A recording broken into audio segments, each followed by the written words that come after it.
you. Thank you very much. You may be seated. Thank you. Thank you. I love you. Thank you. I want you to give a round of applause to all the other presenters who that's how we share a lot of information. I'm from Florida. I'm from Miami, Florida, Liberty City. Shake someone's hand on your right and left and say, that's my homie, all right? And I live here in Orlando, so you're very lucky. I'm going to share something, and I want you to think about your goals and dreams. I want you to think about some major goal that you'd like to achieve. I used to carry a card. One side it said, ask and it shall be given, seeking ye shall find, knock and it shall be opened. On the flip side it was said, I'm the world's #1 orator. I was 10 years old. I'm 70 now. That was 60 years ago. I look good for 70, don't I? Come on, give it up, give it up. Give it up. And I don't dye my hair because I have an allergic reaction to dye. But I do use mascara. Sometimes you got to hook this up. My kids say, Dad, you look distinguished with your gray hair. I said, at 70, I'm not trying to look distinguished. I'm trying to look young. One of the videos, I was speaking to over 80,000 people. And because you're the last year, I'm gonna give you that video and tell you how you can get it free. It's the biggest seller in the history of Amway. But anyhow, after I spoke to these 80,000 people, I was going back to the dressing room. And someone said, Mr. Brown, do you have enough energy to give another speech? And I said, no, I'm tired. They said, we can pay your full fee. I said, the Lord is able.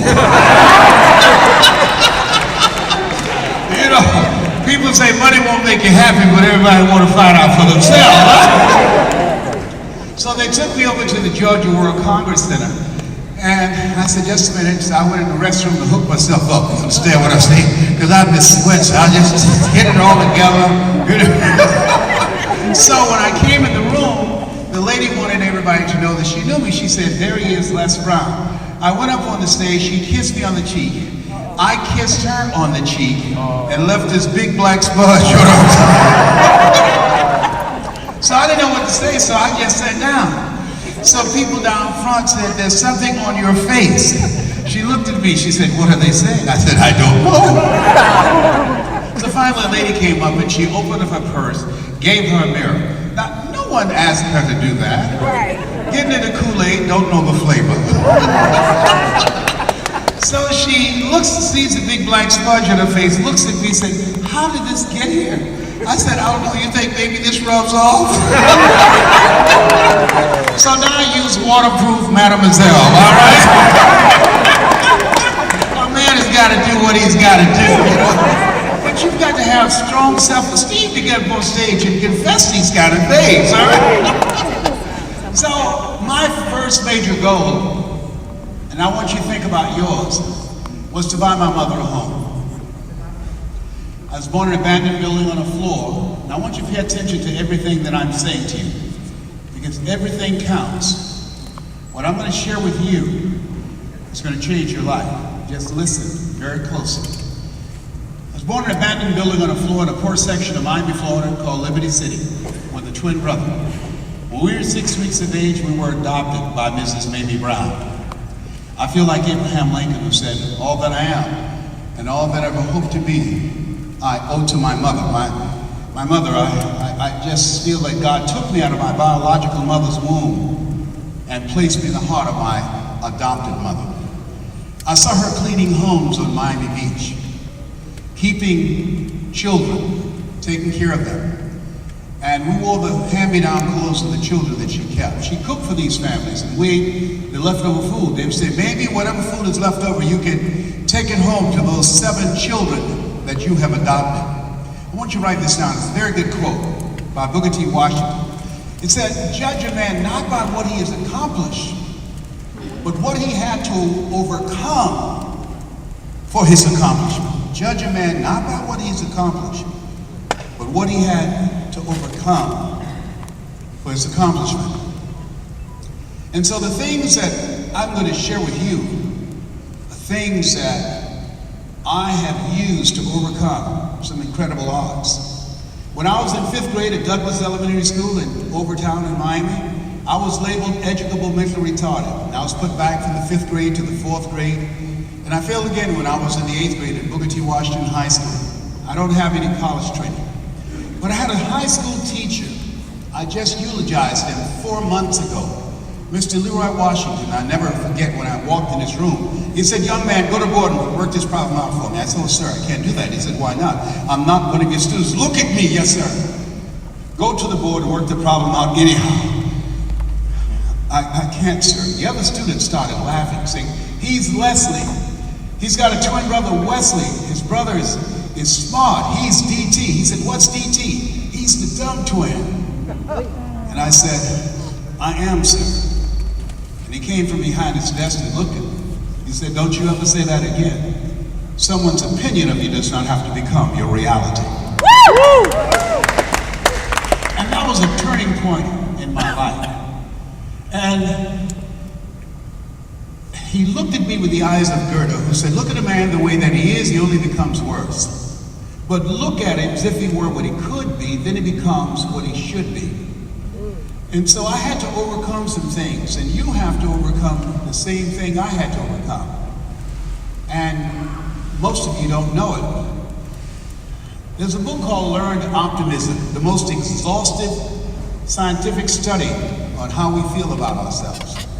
In the book, Seligman talks about that we develop a voice in our heart between 0 and 5. And that voice, based upon our circumstances, based upon our environment, based upon what we see and the people around us, that voice is either yes or that voice is no. It's either yes or it's no. And so I wanted to buy my mother a home, and I did that. I bought her 4 different homes, and I took care of her until she was 89. I want you to think about somebody that you'd like to do something special for. How many have somebody you'd like to do something special for? Raise your hands. I'm going to share with you how you can do that. And I'm looking for some people to work with here locally. That's why I said you're lucky to be here in Orlando, because I don't travel much. After this month, this month I go to Switzerland in 2 weeks. I go to Germany. I go to Poland, where I'm speaking to 40,000 people. I'm going to London, England. And I go back to Germany. So I'm going to share with you, how many like to travel? Raise your hands, please. Very good. I want to share with you how you can do that.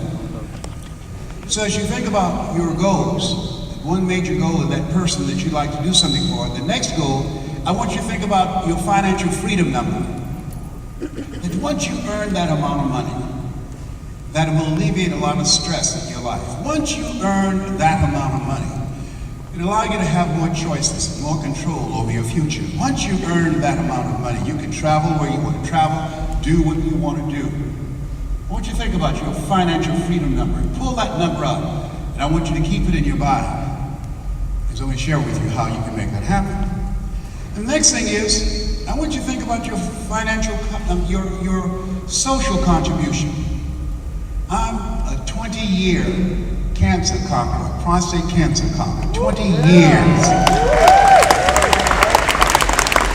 Last time I was on stage here, my PSA, which stands for prostate-specific antigen, was 2004. Now it's 0. So I'm going to be doing a tour called You're More Powerful Than Cancer. I'm going to reduce the recidivism rate in the prisons here in Florida. I work with young people. I'm going to produce 100,000 voices of hope.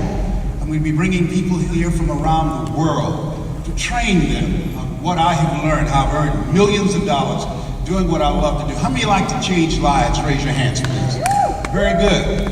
You're in the right place. You're in the right place. How many of you like to earn more money? Raise your hands, please.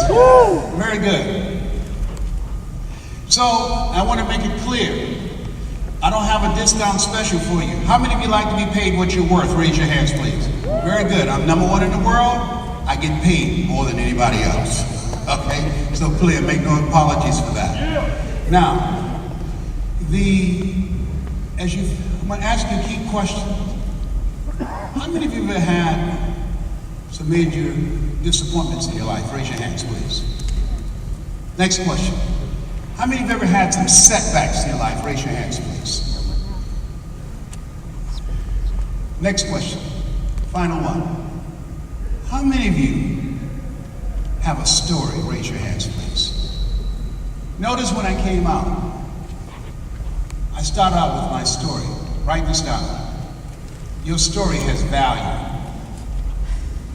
I started out with my story. I told you. I was born in an abandoned building on a poor section of Miami, Florida called Liberty City. Remember that?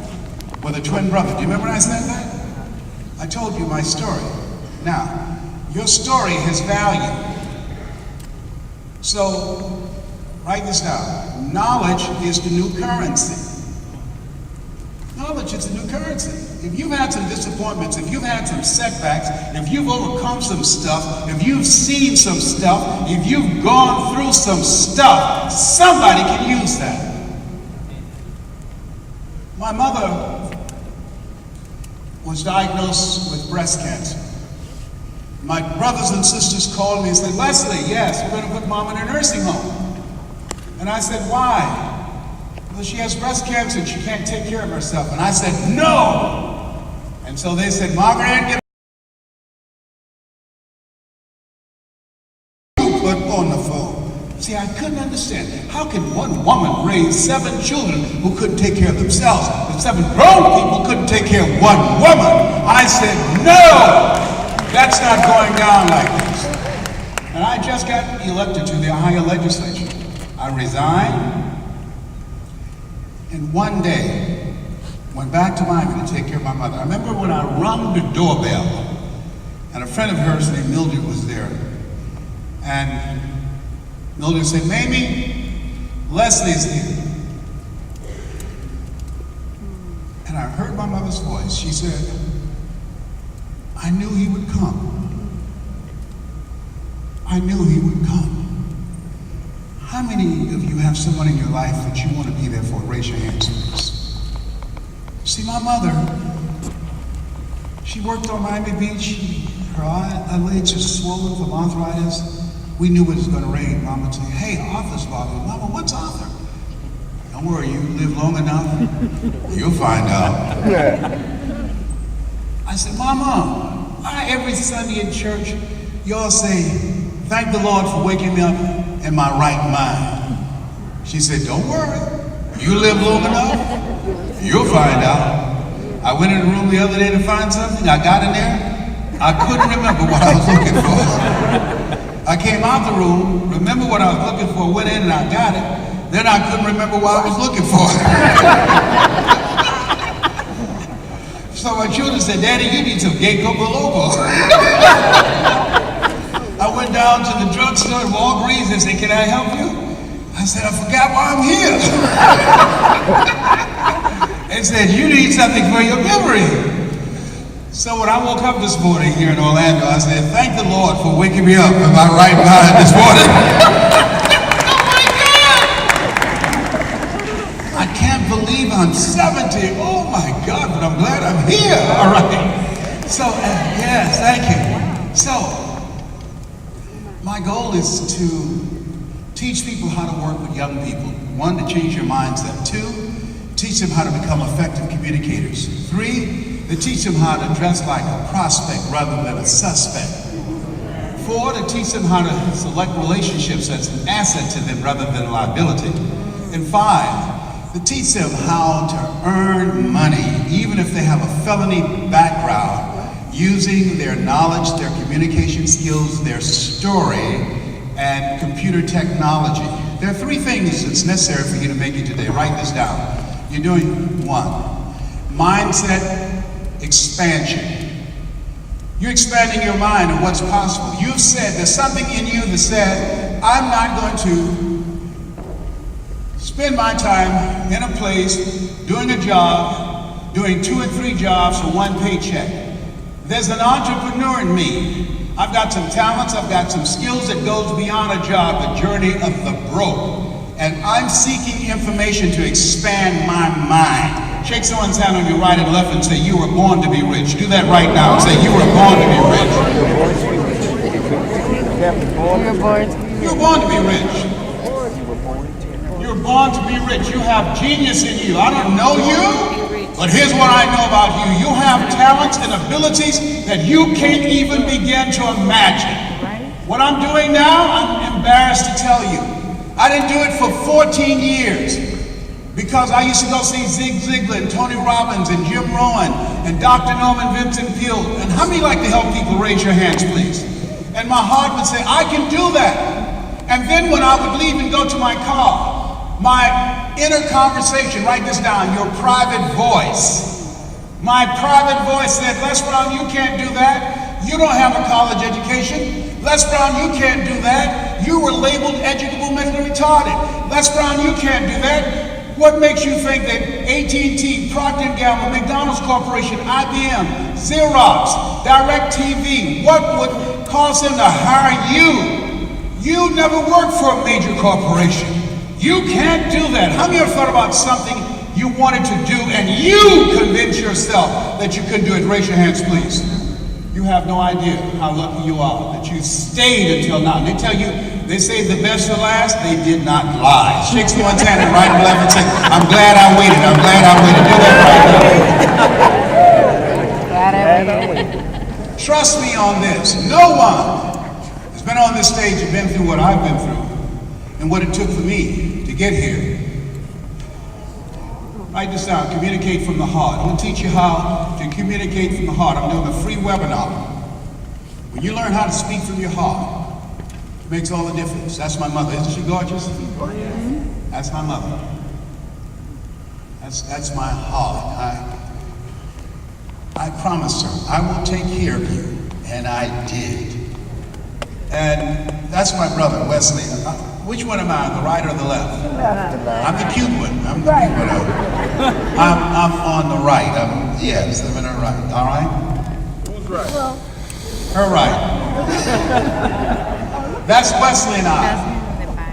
So I tell you, when I talk, you listen to me. Because when I came up during a time that not only were we poor, I came up during a time, I used to work with a guy named Sam Axelrod. He was Jewish. In certain areas of Miami and Miami Beach, they had signs that said, Jews, dogs, and black people not allowed. Can you imagine what it would do to your self-esteem if someone tell you there are places where a dog can go where you can't go? And things have not changed that much now. I saw they have dog spas and dog hotels. You know that? I went to check in. They said, no, we don't have your kind here. They wouldn't even let me to the dog spa. Things have not changed that much. Some of y'all are a little slow. Oh, whatever. Can you believe I get paid $30,000 an hour to do this? Oh my God, if I'm sleeping, please don't wake me up. To myself. I'm sorry. Well, listen to me. When they give me those checks, I speak in unknown tongues all the way to the bank. Chevrolet, Honda, Toyota. Time of no time. Chevrolet, Honda. I'm sorry. I got problems. I'm sorry. I got issues. I'm so sorry. I'm sorry. Somebody, look at somebody on your right and say, homie got issues. Okay.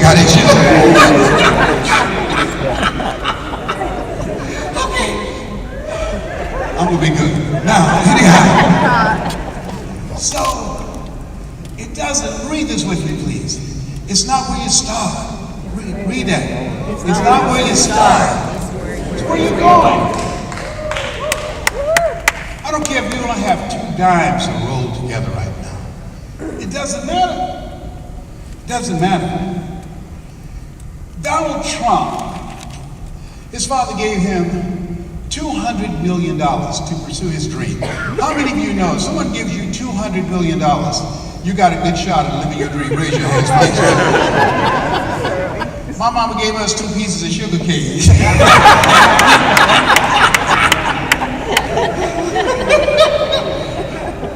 If I told you that I can teach you how to make $1 million, and Donald Trump said it, which seminar would you come to? Why? Because I had to earn it. No one gave it to me. Only 1% of the world ever made $1 million in their lifetime. I've done it 65 times. Shake someone's hand on your right and left and say, I'm ready for my first million. I'm ready for my first million.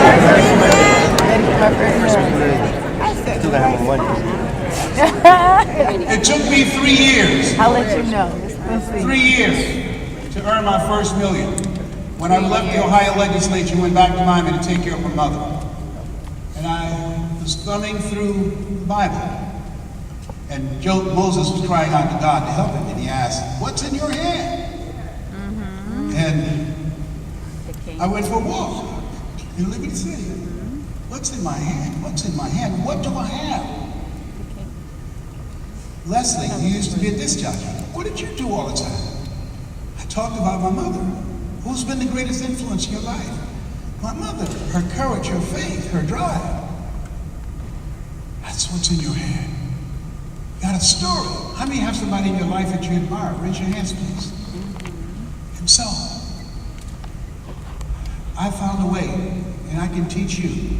I will teach you in this webinar for free how to tell your story and make a difference. I went to see this movie. If you haven't seen it, The Theory of Everything, go see it. It's an Academy Award winner. Young man who played that role, man, he played that role. He milked it. And there's something that Stephen Hawking said. He said, all human beings should endeavor to do more, and they should never be denied. He said, we're all different and we all have what it seems to be difficulties. But no matter where you are, where there's life, there's hope. All of us can find something that we can win at. Now, if this man can say that, and he's a quadriplegic, and can't speak, can't move his arms and legs, if he can say, where there's life, there's hope, shake someone's hand on your right and left and say, I'm ready to play a bigger game. I'm ready to play a bigger game. You got to see this movie. And that young man, he played, anybody saw the movie? Raise your hands, please. Did he play that role? He ate that role up. I find that movie very inspiring. So, what's your story? My mentor, hey Brownie, yes. I was at the radio station, I was a disc jockey. Had a big afro, dashiki. Hey Brownie, yeah, what's up, Mike? Hey man, you can be more than Les Brown, the man about town. Is that right? What else can I be? Brownie, you can communicate with people. You like people. You always signify. You make us laugh. You make people feel good. You love people. I said, I can? Yeah, you can speak to corporations. All those guys that you go see and bow their tapes. Zig Ziglar, Tony Robbins, Jim Rohn. You can do that, Brownie. Mike, I don't have a college education. Brownie, all of us are born the same way. Dumb, naked, and speechless. You can learn. Mike, I've never worked for a major corporation. You tell me I can speak for corporations, not just them. You can go around the world. How many of you had somebody see something in you didn't see in yourself? Raise your hands, please. Here's what I know about you. I don't know you. You got greatness in you. You got stories in you. You have experiences. The ability to express yourself is your passport to a bigger life. And so I said, Mike, what would I talk about? I've never worked for a major corporation. He said, how'd you get in radio? Well, I went to apply on WMBM, Miami Beach. And he said, what happened? Guy told me no. He said, what'd you do? I came back the next day. He said, why? I said, because I was hungry. I wanted a job. He said, what happened then? They told me no again. He said, then what did you do after that? I came back again. He said, then what happened? He told me no. He says, Brownie, that's your story. What's my story? how you got turned down from your job as a disc jockey. Write this down. Here's your first lesson in becoming an effective communicator. Create value for the audience. See, a story has no power in and of itself. Some people tell that story, they use it as an opportunity to have therapy on themselves. The story has no power in and of themselves. You got to create value for the audience. There are three things that make a day. Number one, your mindset. Number two, your ability to communicate your story. President Barack Obama is in the White House, most powerful man on the planet, regardless of your politics, because of the story he told about himself at the Democratic Convention. The next thing that's important for you is your strategic relationships. Alicia, Lorette, where are you? Stand up. Make sure you meet these young ladies. They earn over $100,000 a month. So they are my mentors. I was once her mentor, now she is my mentor. Teach me how to use my talents, abilities, and skills, and write this down, to create non-performance income. Let me show you the real stuff. Non-performance income. Making income while you sleep. How many of you want to do that? Raise your hands, please. Very good. When you come on the webinar, I'm going to show you how you can do that and even more. That's going to blow your mind. And so, he expanded my visions. I became a promoter in Columbus, Ohio. These little guys came to town in 1973. Shake someone's hand on your right and left and say, you got greatness in you. Do that right now. Say, you got greatness in you. You know what? You have no idea whose hand you just shook. Eye has not seen, ear has not heard, nor is it in the heart of mankind what God has in store for that hand that you just shook and the hand that they just shook. I had no idea who that young boy was down front and who I was going to be. That's me in the back at 173 pounds, and that's not Photoshop. That's me. I booked that event. They had a song I called I Want You Back. That was our first hit. How many of you remember that? All right? Yeah, that's Michael Jackson there. But no one knew who he was going to become. I was reading the other day the young guy who said he molested him. He said, I lied. His father committed suicide. He said, my father made me do that. I lied so we can sue him and get money. Isn't that interesting? So, I didn't get here by myself. Michael Jordan was a championship player for many years, went to the Chicago Bulls, but he didn't get a championship until Phil Jackson came back. Write this down. Get someone in your life who can see what you can't see. You don't want people on your level. I shoot pool, I'm good. The game used to be called pool, but because I shoot it with such perfection, they call it pool. I play chess, it used to be called Hess, but my middle name is Calvin, so C for chess, in honor of me. I always play with people that's better than me. Why? Because it makes me play over my head.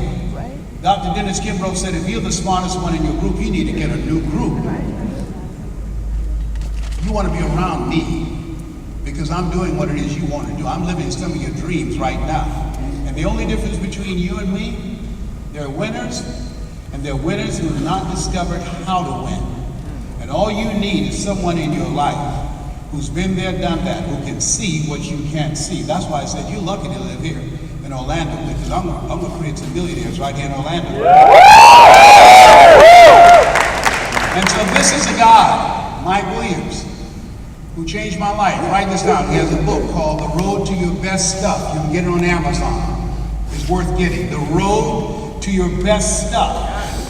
This guy changed my life.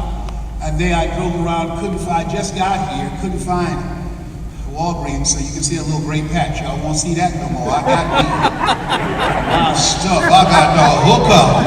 I don't leave home without my mascara. Let the record show. You won't. I'm gonna cover that little gray patch too. I know about Photoshop. I'm gonna cover it up. How many 70-year-olds look like me? Come on, man. Come on. When you're changing people's lives and enjoying yourself in the process, it doesn't get any better than that. Look, George Bush, would you please stand up, please, and say hello, and just let the audience see you. The president just came in and said